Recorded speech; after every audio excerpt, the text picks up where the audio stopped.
హిందువులు పరమ పవిత్రంగా భావించే ముక్కోటి ఏకాదశి పర్వదినం నాడు ప్రముఖ శైవ క్షేత్రాలలో అత్యంత ప్రాచీన ప్రాముఖ్యత కలిగిన దక్షిణ కాశీగా విరాజిల్లుతున్న ద్రాక్షారామంలోని మాణిక్యాంబ సమేత భీమేశ్వర స్వామివారి ఆలయంలో ముక్కంటికి తీవ్ర అపచారం జరిగిందని వైఎస్ఆర్సీపీ తూర్పుగోదావరి జిల్లా అధ్యక్షులు మాజీ మంత్రి చెల్లుబోయిన శ్రీనివాస్ వేణుగోపాలకృష్ణ అన్నారు. బుధవారం బొమ్మూరులోని పార్టీ కార్యాలయంలో ఏర్పాటు చేసిన విలేకరుల సమావేశంలో మాట్లాడారు.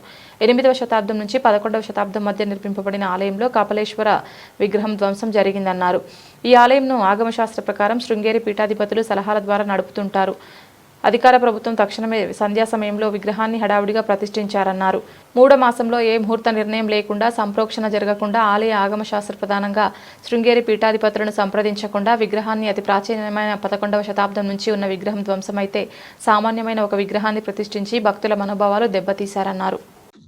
పాత్రికేయ మిత్రులందరికీ నమస్కారం. ప్రధానంగా ఈరోజు ఈ ప్రభుత్వం ఏర్పడి 19వ మాసం గడుస్తూ ఉంది. ఈ ప్రభుత్వం ఏర్పడ్డ తర్వాత ఒక కొత్త తరహా పాలన, తప్పు వారు చేస్తారు, తప్పించుకోవడానికి పక్క వారిపై నెపం వేస్తారు. తప్పులు ప్రభుత్వంలో ఉన్న వాళ్ళే చేస్తారు.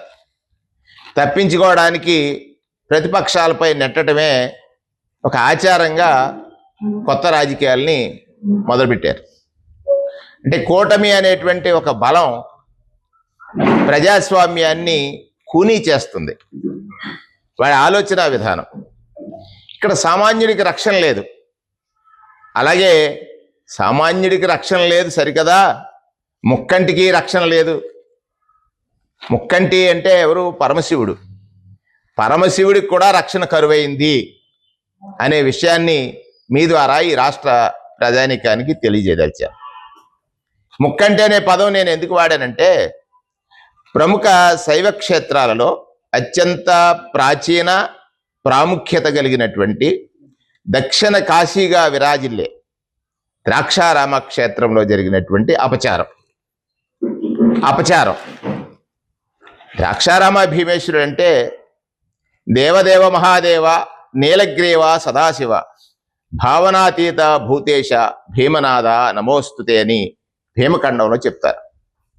అంటే 8వ శతాబ్దం నుంచి 11వ శతాబ్దం మధ్యలో నిర్మింపబడినటువంటి ఆలయంలో నిన్న కపాలేశ్వర విగ్రహానికి విగ్రహం ధ్వంసం జరిగింది. కపాలేశ్వర విగ్రహం ధ్వంసం జరిగింది.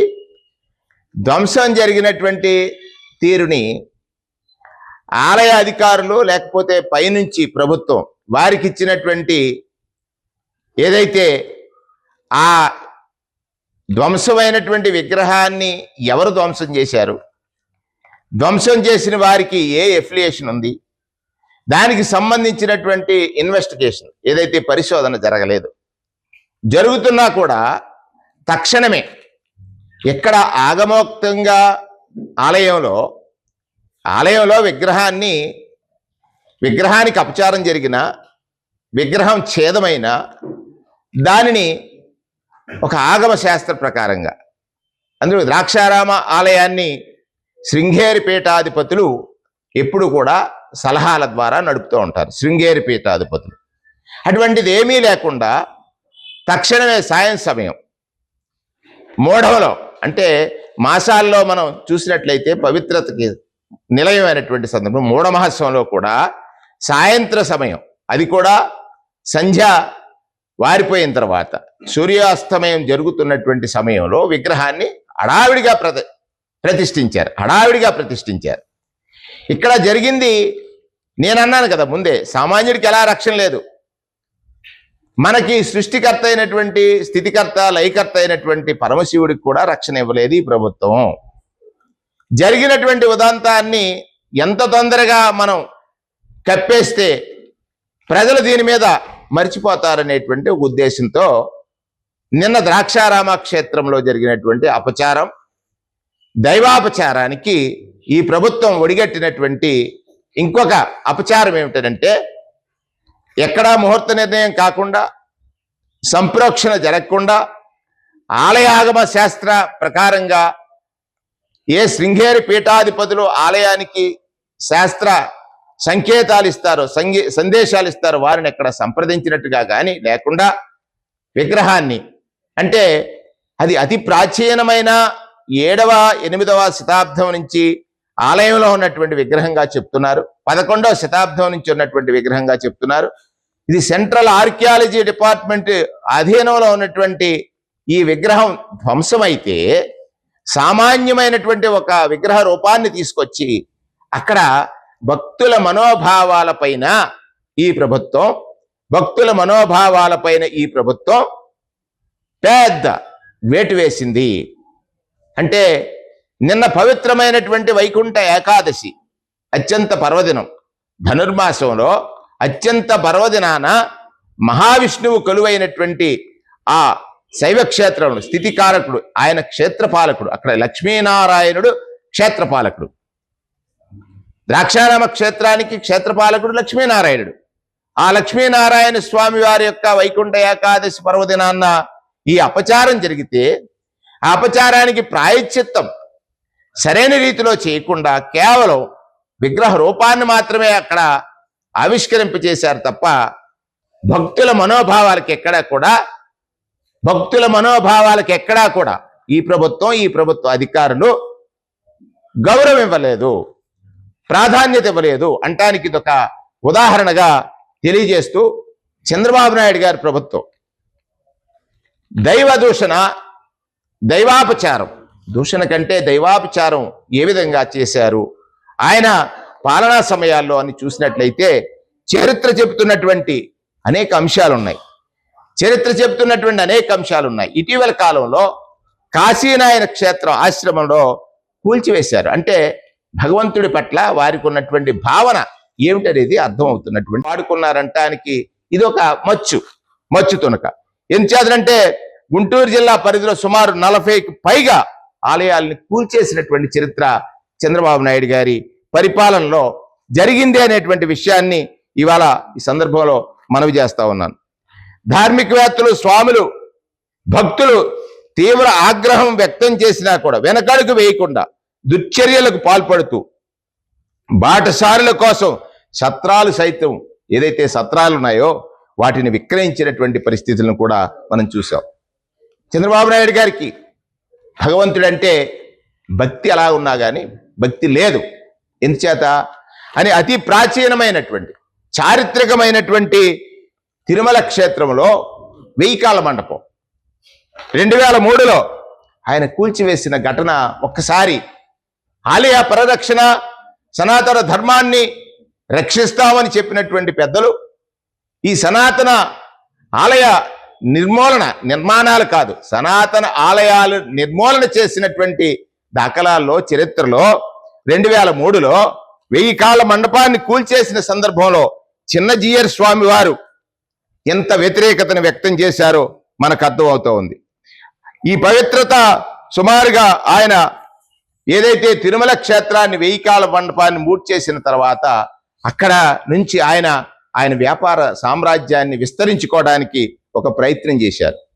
ఆలయంలో డబ్బుల్ని, అంటే తిరుమల హుండీలో డబ్బుల్ని ఇతర కార్యక్రమాలకి వినియోగించాలని ఆయన చేసిన ప్రయత్నం, ఇది చరిత్ర. ప్రజల్ని గమనించమని అడుగుతున్నాను. ఇది చరిత్ర. ఆ రోజు ఈవోగా ఉన్నటువంటి అజయ్ కల్లాం గారు వ్యతిరేకించినటువంటి కారణం చేత ఆ నిర్ణయాన్ని వెనక్కి తీసుకున్నారు. అంటే అప్పుడే తిరుమల క్షేత్రం మీద, తిరుమల స్వామివారి హుండీ ధనం మీద ఆయనకి మనసు పడింది. దానిని ఏ విధంగా ఇతర కార్యక్రమాలకు ఉపయోగించుకోవాలనుకున్నప్పుడు ఆనాటి ఈవో దాన్ని అడ్డుకున్నటువంటి పరిస్థితి. అప్పటి వరకు ఆయన ఒక ప్రైవేట్ సామ్రాజ్యాన్ని విస్తరించడం కోసం, ఆయన అనుయాయుల కోసం గెస్ట్ హౌస్ల నిర్మాణం కానీ, ఆ ప్రాంతాల్లో వారికి కావలసిన వారికి స్థలాల కేటాయింపులు కానీ చేసినటువంటి పరిస్థితుల్ని ఒక్కసారి మనం గుర్తు చేసుకోవాలి. ఆయనకి భక్తుల పట్ల ధార్మిక సంస్థలు ఏదైతే ధార్మికత ఉన్నదో, చిన్నజీయర్ స్వామి వారు లక్ష దీపార్చన చేస్తే ఆ రోజు పారిశుద్ధ్య కార్మికుల చేత ఆ దీపాలని చేసినటువంటి పారిశుద్ధ్య కార్మికులు చేస్తారు, దానికో పవిత్రత ఉంది. కానీ తీసిన విధానం మీద వచ్చిన విమర్శలను కూడా సందర్భంగా నేను మనవి చేస్తా ఉన్నాను. అది గమనించమని భక్తులందరినీ నేను కోరుతా ఉన్నాను. భక్తిని అంటే భక్తుల యొక్క మనోభావాలను దెబ్బతీయడంలో చంద్రబాబు నాయుడు గారికి ఉన్నటువంటి చరిత్ర గురించి ఈ సందర్భంగా చెప్పాలని, దానికోసం టీటీడీ ఈఓలుగా జేఈఓలుగా సుదీర్ఘకాలం కొనసాగించినటువంటి వారి మిత్రులు చేసినటువంటి చాలా సందర్భాలు, చాలా విషయాలను కూడా సందర్భంగా నేను మనవి చేస్తా ఉన్నాను. వారు మన రాష్ట్రంలోనే కాదు, పక్క రాష్ట్రంలో సదావర్తి భూములని ఉన్నాయి. సదావర్తి భూముల్ని సుమారు 13 కోట్ల విలువ చేసే భూముల్ని కేవలం 27 లక్షలకే కైవసం చేయాలని దేవుడి యొక్క ఆస్తులు. అంటే ఆనాడు అనేక మంది దాతలు ఆ భూముల్ని దైవ కార్యాలకి, దైవ కార్యం అంటే ప్రయోపకరమైనటువంటి కార్యాలకి వినియోగించమనిస్తే ఆ భూముల్ని కాజేయటానికి వారు చేసినటువంటి ఒక కార్యక్రమాన్ని, సదావర్తి భూములకి సంబంధించి వారు చేసినటువంటి కార్యక్రమాల్ని, దాన్ని అడ్డుకున్న వైఎస్ఆర్ కాంగ్రెస్ పార్టీ ఉద్యమం చేసి అడ్డుకున్న విధానాన్ని కూడా ఈ సందర్భంగా మనవి చేస్తా ఉన్నాను. 83.11 ఎకరాలు మాన్యం భూములు వేలం వేయాలని అనుకుంటే అడ్డగోలుగా ఆ భూముల ధరలు తగ్గించినటువంటి విధానాన్ని కూడా ఈ సందర్భంగా మనవి చేస్తా ఉన్నాను. శ్రీవారి విశిష్టతని, శ్రీవారి భక్తిని మరింత పెంచడం కోసం ఎస్వీబీసీ ఛానల్ని ప్రారంభిస్తే చంద్రబాబు నాయుడు గారు ఏమన్నారు? ఆయన అసెంబ్లీ సాక్షిగా ఈ ఛానల్ అవసరమా అనేటువంటి మాట అన్నటువంటి మాట కూడా సందర్భంగా మనవి చేస్తాను. వారు పూజలు చేస్తారు, బూట్లు తీయరు. పూజలు చేస్తారు, బూట్లు తీయరు. ఇది హైందవ ధర్మమా, సనాతన ధర్మమా? ఆలోచించమని భక్తకోటిని అడుగుతా ఉన్నాను. ఇవాళ వారు కానీ వారి టీటీడీ చైర్మన్ గారు అడుగుతా ఉంటారు, జగన్మోహన్ రెడ్డి గారు ఎప్పుడైనా తలనీలాలు ఇచ్చారా? జగన్మోహన్ రెడ్డి గారు ఎప్పుడైనా తలనీలాలు ఇచ్చారా అని అడుగుతున్నారు. ఆ ప్రశ్న వారినే వేసుకోవాలి కదా. చంద్రబాబు నాయుడు గారు ఎప్పుడైనా ఇచ్చారా తలనీలాలు? అంటే మీ ప్రత్యర్థిగా ఉన్నటువంటి, లేకపోతే మీ ఆటలు సాగనివ్వనటువంటి, మీరు ప్రజలను దోచుకున్న తీరుని రోజు ఎండగడుతున్నటువంటి జగన్మోహన్ రెడ్డి గారి పైన మీరు, అంటే ఆయన వేరే మతస్థుడని, నిత్యము ఒక విషయం చిమ్మాలని, దానికి హిందూ మతంలో ఎవరైతే హిందూ భక్తులు ఉంటారో వారి మనోభావాల మీద ఎప్పుడు మీరు చిమ్ముతున్నటువంటి విషయాన్ని ఒకసారి గుర్తు చేసుకుంటే, తలనీలాలు సమర్పించమని అడిగినటువంటి టీటీడీ చైర్మన్ గారు, మీ నాయకుడు, మిమ్మల్ని ఆ స్థానంలో కూర్చోబెట్టిన నాయకుడు ఎప్పుడైనా తలనీలాలు సమర్పణ చేశారా? అది ప్రజల తరఫున మేము అడుగుతున్నటువంటి ప్రశ్న.